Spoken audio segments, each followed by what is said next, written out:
Good morning. Ngasigi yumjagation numit po yumjagation numit ke kathi message yengase yumjagation numit ahan bada yumjagation gi number and haragadi 104 lere color dana green color gumba kai gumba tumaina sinabi ba ko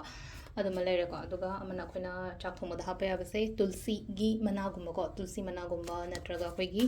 kaino harasine ko green elaichi gumba kai gumba tumaina ha pa ya ko haidi green elaichi se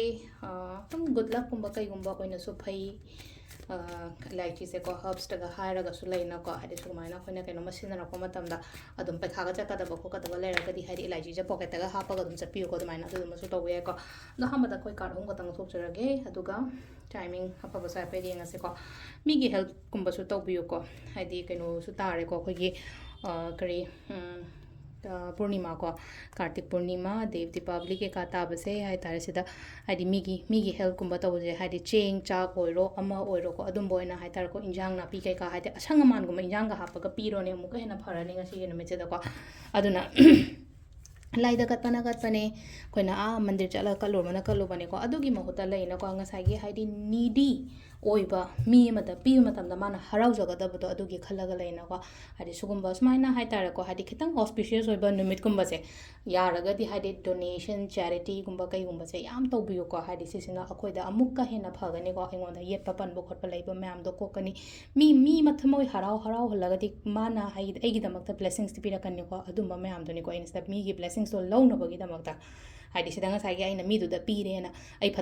फतबा ma'am दो चटनबगी वा नतेबा सिदा हाइदि मीदुदा पीरो मतंदा मीना मथमोय पेंजरगा हाइदि अखोइदा बोरमा करीमा पिबिरकपदो अदुगी दमकतनी को हाइदि यारिङै सुगुम मतम सिदा charity तो चेंगुम्बा कईगुम्बा donation तौबा phaco ngasi Cheng कौता मरी मंगा गुम्बा कईगुम्बा दुमाइना हाइदि खरा हापो असंगमान गुम्बा कईगुम्बा इंजांग नापी दुमाइना गसु हापी बसु याइको अमाइन तौरगा हंबदा कार्ड मैसेज येंगसे टाइमिंग सु येंगसे को फर्स्ट की ओने सिदा लाइसे नंग तौबम थोकपा दुम तौको लांदा लालुनो होनबम थोकपा होनौ सिलाइसे को होनबम थोकपा होनौ केनो तौ हारनी को सिदा लाइसे को हाइदि होनबम थोकपा नियम चुमना होनौबा कैदौबगी माइ पा ओइदना थबक तौ मतम दो सिसना हनबा को अनीशुबा सिना सिलाइना को हाइदि सगोन मयाम चेलगा नुपासे मयाइदा लेपा लेसे को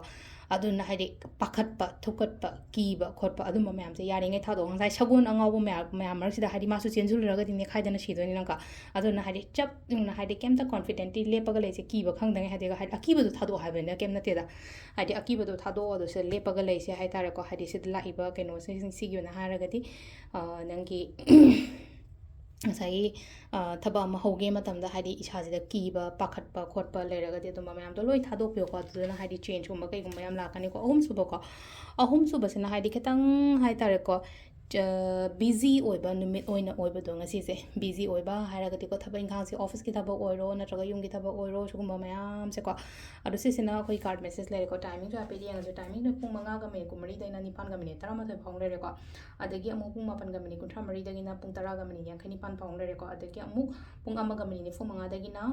नुंगदावरंगी मरी गा मिनिट 29 फाउंग लेरे को अदुगा अमना 3 गा मिनिट निपान दगिना पुंग 10 गा मिनिट यांखै निपान फाउंग लेरे को अदुगा अमना पुंग 2 गा मिनिट 13 दगिना 3 गा मिनिट 94 फाउंग लेरे को सिसिना कोई की ngasi gi oina